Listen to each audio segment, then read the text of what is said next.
ஒரு வயதான மாமியார் கிராமத்தில் தனியாக வேலை செய்து குடும்பத்தை நடத்துகிறாள். புதிய மருமகள் நகரத்திலிருந்து வருகிறாள். ஆரம்பத்தில் அவள் கிராம வாழ்க்கையை வெறுக்கிறாள்.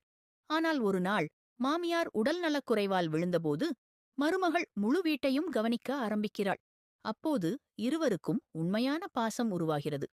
ஒரு ஏழை கிராம வீட்டில் மாமியார் எப்போதும் கோபமாக இருப்பாள். மருமகள் அவளை வெறுக்க ஆரம்பிக்கிறாள். பின்னர் தெரிகிறது, மாமியார் தினமும் வேலைக்குப் போய் சம்பாதித்த பணத்தை மருமகளின் படிப்பிற்காக சேமித்து வைத்திருக்கிறாள். மருமகள் எப்போதும் இந்த வீட்டில் வசதியில்லை என்று சண்டை போடுகிறாள். ஆனால் மாமியார் அமைதியாக அவளை கவனித்துக் கொள்கிறாள். ஒருநாள் மருமகள் விபத்தில் சிக்கும்போது மாமியார் தன் சேமித்த நகைகளை விற்று அவளை காப்பாற்றுகிறாள். கிராமத்தில் எல்லாரும் இந்த மருமகள் நல்லவள் இல்லை என்று பேசுகிறார்கள். மாமியார் மட்டும் அவளை நம்புகிறாள். ஒருநாள் வீட்டில் திருட்டு நடக்கிறது.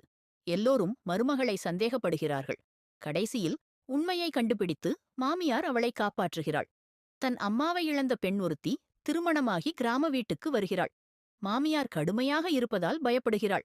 ஆனால் மெதுவாக மாமியார் அவளுக்கு தலைமுடி சீவி சாப்பாடு ஊட்டி உண்மையான அம்மாவாக மாறுகிறாள்.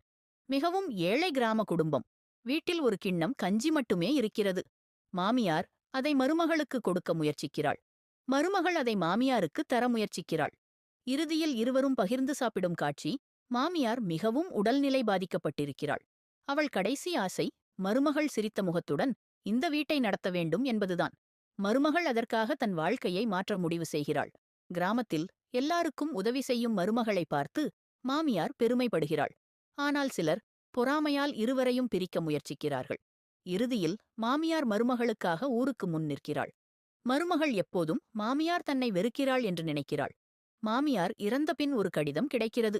நீ என் மகளை விட அதிகம் என்று எழுதியிருப்பாள். சின்ன சின்ன கிச்சன் சண்டையால் தினமும் சண்டை போடும் மாமியார் மருமகள். ஆனால் வெளியில் யாராவது குடும்பத்தை அவமதித்தால் இருவரும் ஒன்றாக நின்று எதிர்க்கிறார்கள்.